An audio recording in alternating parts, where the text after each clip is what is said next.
And of course it just didn't make a sound, so I couldn't place it. What sort of speed do you think it was travelling at? 40 miles an hour? It wasn't fast. Eerily, it looked just like an object spotted over Belgium in 1990, which so spooked authorities that F-16 fighter jets were scrambled to intercept it. That were in 1990, and they've put a picture of that one as well, which looks pretty much dead on what I saw, to be honest. Right. This object was coming over the top of the houses, and I could see the red lights were starting at the front of the object and flashing down the sides of the object. So initially this was a head-on view, and clearly wasn't anything that I could recognise. Right. So as it drew closer, I could make out it was a flat triangular shape. It just maintained the same speed, it didn't alter. But looking at it from underneath, I was seeing a light there, is that in frame?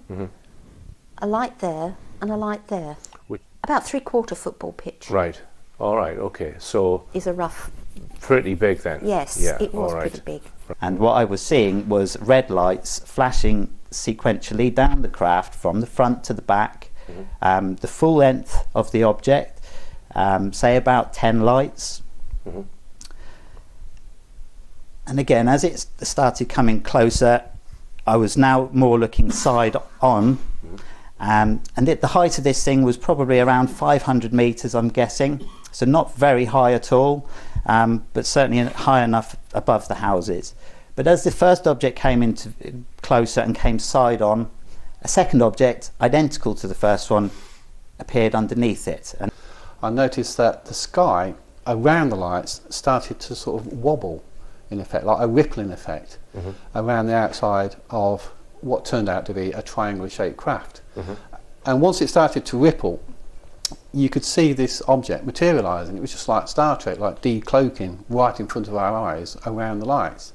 Once we realised that it was a craft there, the craft floated its nose into the air. Now I say floated, it manoeuvred like no other craft I've seen. I've been in the aircraft industry, I've been to air shows, I know what craft look like when they move about. This thing was floating. It looked like it was underwater, like a submarine. a size, again guessing, is 20 to 30 metres long, the objects. Certainly not huge like some reports have said of football field size objects. It certainly wasn't that big, but larger than your average two-seater plane or what have you. Basically there were just these 4 big lights along the back, and like I say, they weren't parallel to the ground, they were tilted at an angle. Now I also noticed during the course of there was a little light off to one side. It turns out that would be the one underneath the nose at the front, but at this point we didn't know that. We could just see 4 lights at the back and 1 under the front. And it was at this point that the triangle tilted up in the air, but it rose, like I say, like a submarine underwater. Now once it did that, we could see on top of the surface all these lines interlocking, looked like girders. Any noise at all? No, and again this was the thing that drew on me then, is that I couldn't hear a thing. Right. And what sort of speed? And again the speed was most definitely slower than your average airspeed for any aircraft that I've seen. So they were almost, you could say drifting, but there was no bobbing motion. They were on a very set, steady course. This is showing the central white core of the craft, and I've tried to show here how the top and the bottom rolled over like this hovercraft skin effect or pastry on a pie.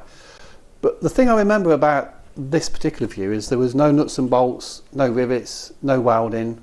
It'd almost been sympathetically put together. As they went past, I noticed behind them, separated by a few hundred metres again, was another pair of identical objects. And were they like directly one below the other, or were they offset? So they weren't offset, they were directly above each other. All right. So one pair drifted past, then another pair, and I counted 8 pairs, 4 pairs, 8 craft. 8 craft. But what I would say is we stood there, and in the distance flying away from us was the largest flying craft I've ever seen in my life, bearing in mind my aircraft experience from the past. It was a huge craft. It was the size of a football field. It got 4 red lights at the back again, but this time on the enormous wings there was a white light at the end of each wing It wasn't strobing, it was just shining. It was shining up the surface of the craft on both sides, and this huge thing was flying away from us. Right. We could only assume that the small craft had gone back to the larger craft.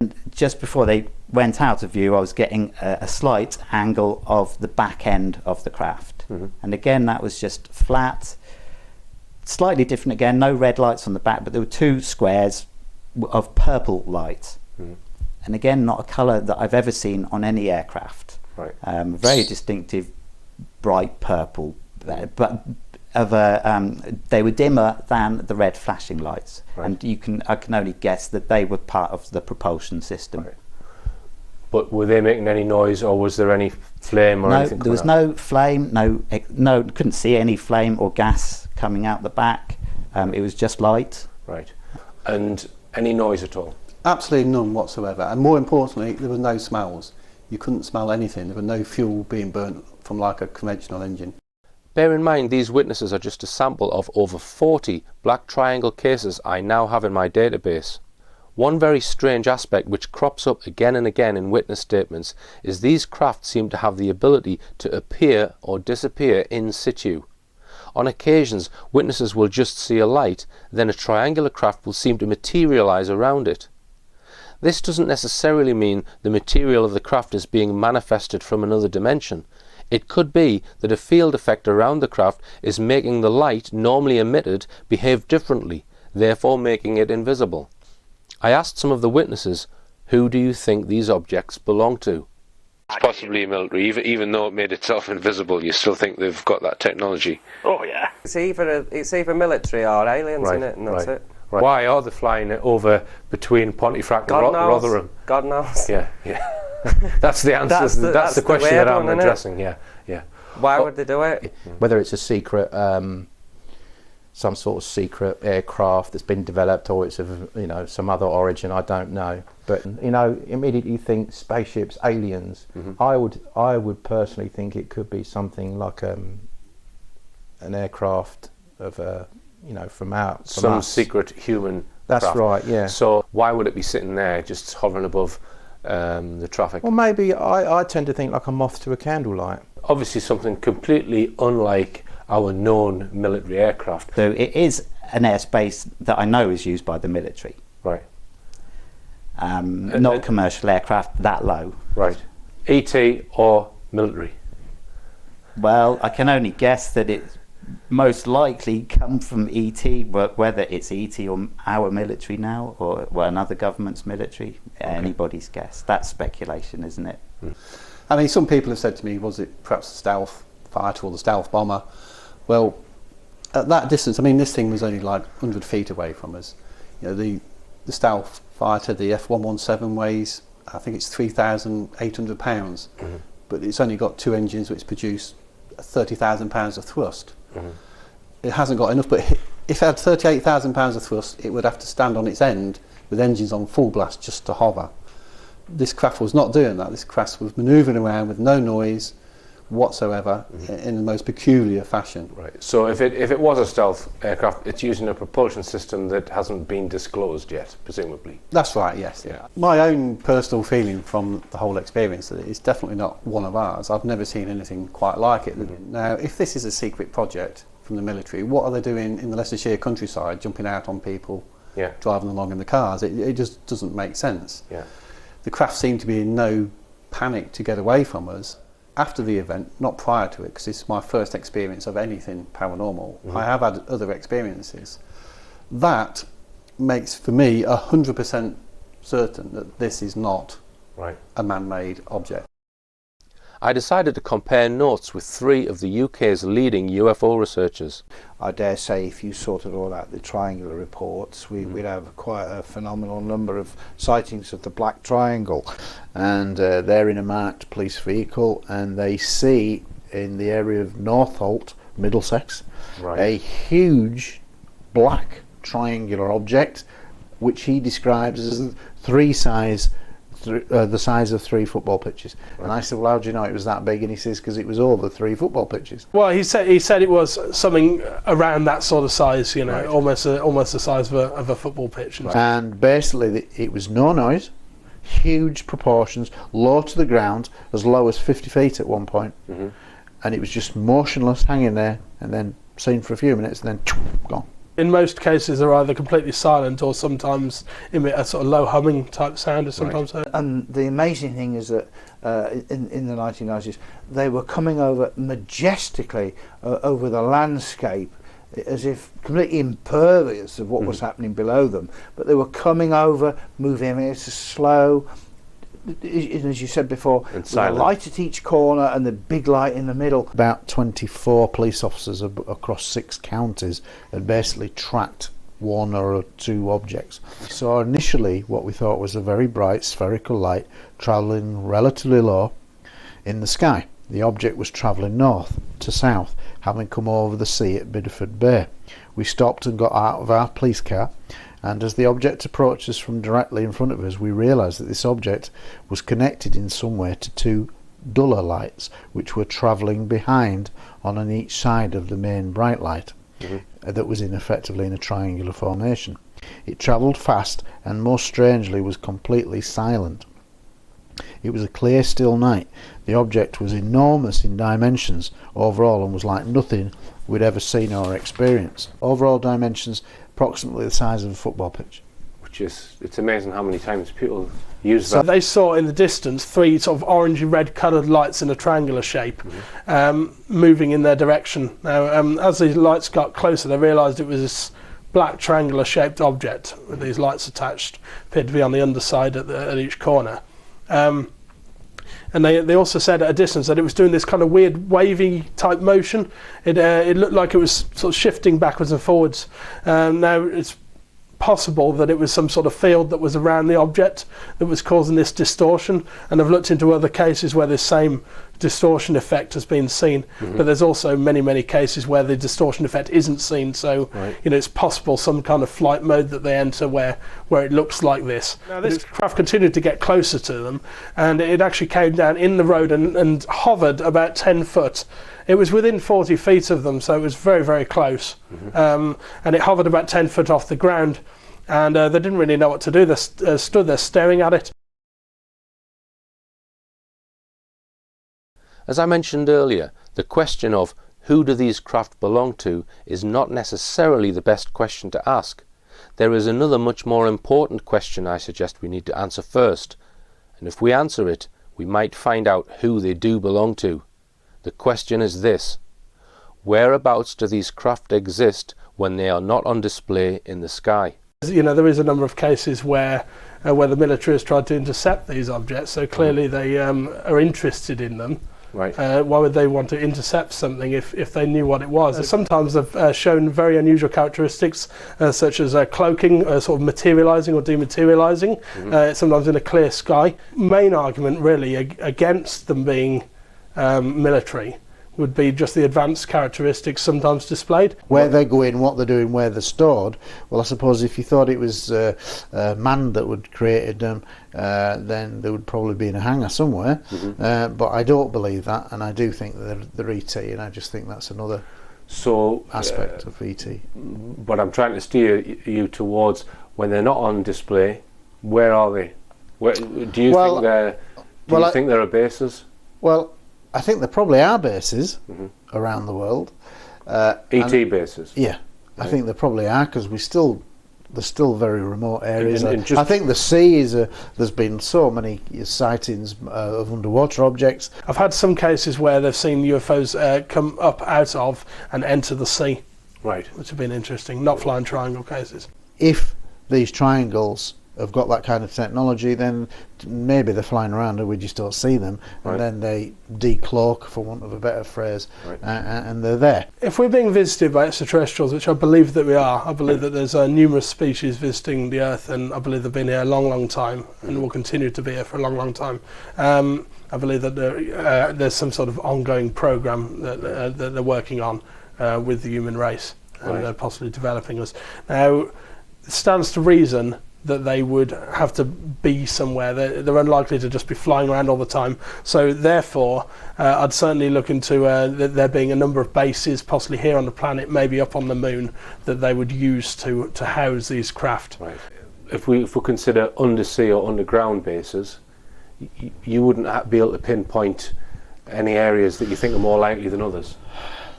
No, no. I think if I was going to have a base underwater, I'd put it in a really deep trench where nobody goes. There's a number of cases linking with missing time or sort of even mind control. Sometimes aspects of that seem to be involved. And also I've dealt with a number of cases that directly link flying triangle craft with the abduction phenomena. Right. So these bases may have been on the planet for a long time, and there's a lot of talk about bases in the depth of the oceans. That would be a very, very good place to put them, because it's somewhere out of reach of human civilization.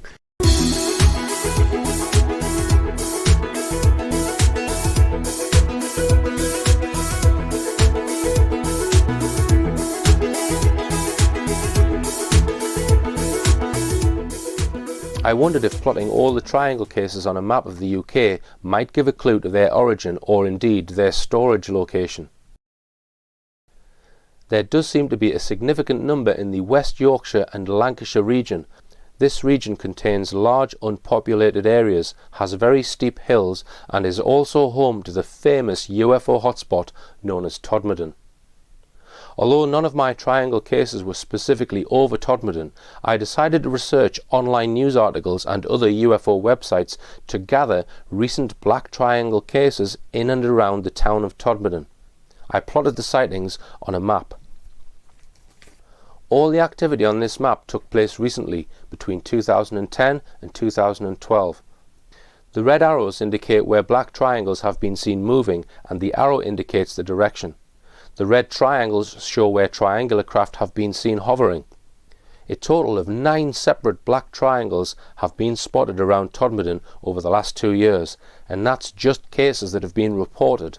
There could be hundreds more unreported. The letter M on the map indicates where a classic animal mutilation case took place in 2002. If you're not familiar with animal mutilation and the possible links to UFOs, you might want to watch one of my previous films, Silent Killers. The green line on the map shows the Pennine Way, a popular hiking route winding from north to south through the UK's mountainous Pennine region. Our UFO experts mentioned cases where craft have been witnessed emerging from the sea. I think at this point it is important to point out an incident written about in Jenny Randall's 1983 book, The Pennine UFO Mystery. On Thursday the 14th of August 1980, Andrew Nightingales and a friend were fishing in the Ogden Reservoir at Helmshore, a small new estate near Rawtenstall about 4 miles west of Bacup. It was 8:50 p.m. Suddenly, a circular row of red lights, they think about 9 in all, appeared on the surface of the water just out from the bank. Thinking it was something above them casting its reflection, they quickly glanced upwards. Nothing was there. When they looked back at the water, the lights had vanished.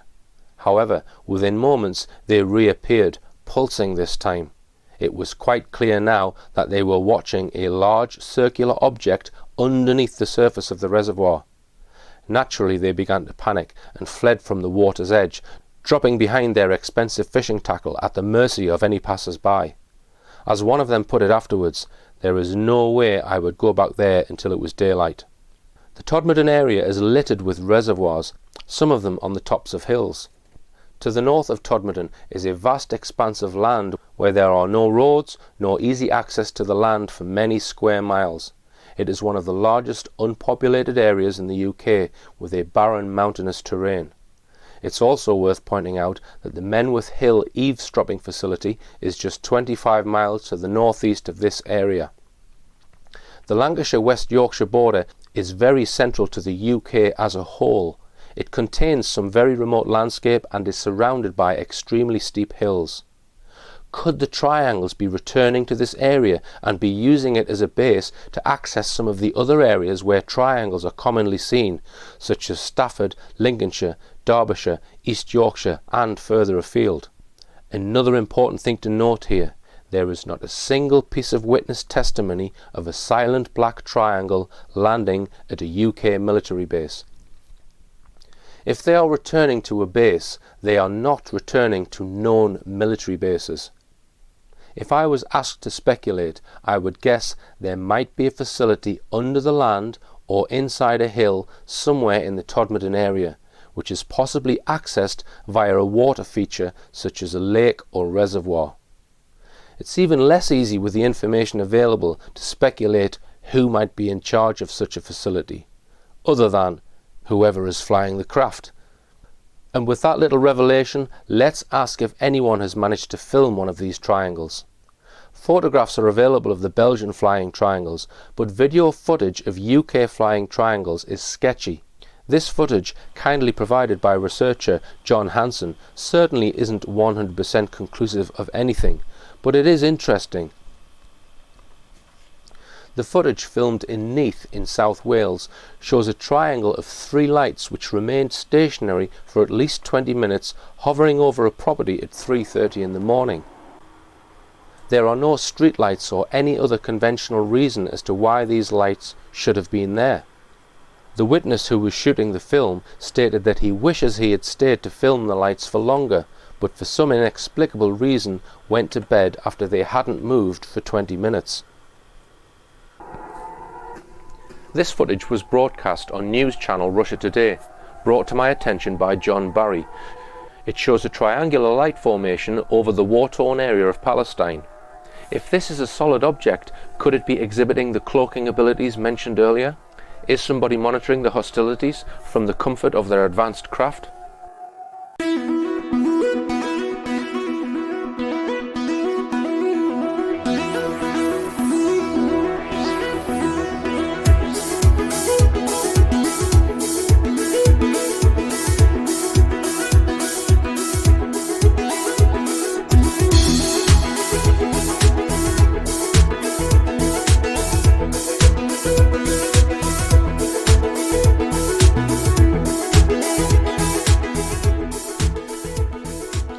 UFO researcher Dave Hodrian mentioned that black triangle craft have been associated with alleged abduction cases. The abduction phenomenon will not be covered in this film, but I will make a comment about research which is going on in the UK into this field. There are a number of groups currently operating which claim to support alleged abductees, and this support involves sometimes filming harrowing testimonies of self-claimed abductees' accounts of what they have experienced.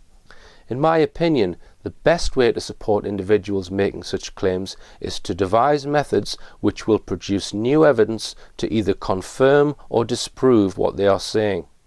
The self-claimed abductees will only be fully vindicated if and when researchers find strong, tangible evidence. Some organisations claiming to support alleged abductees do not seem interested in finding any tangible evidence, which surely should be the main objective of their organisation. I have had several cases reported to me of abduction, one involving a black triangle UFO. I have interviewed this witness, who interestingly acquired a small triangular scar he cannot account for in the middle of his chest the night he witnessed the black triangle, and he has several hours he cannot account for. I am aware of other witnesses with similar marks on their bodies. The abduction phenomenon is outside the scope of this documentary, but it is something I will be looking into more in the future. The statements made earlier by Dan Sherman are of particular importance here, which is that the NSA in the United States have collaborated on abduction projects and have been monitoring worldwide abductions since the 1960s. Sherman also stated that there may be many projects currently running involving abduction. The quest of my future research into this area will be to devise methods capable of producing tangible evidence as to whether abduction is going on or not.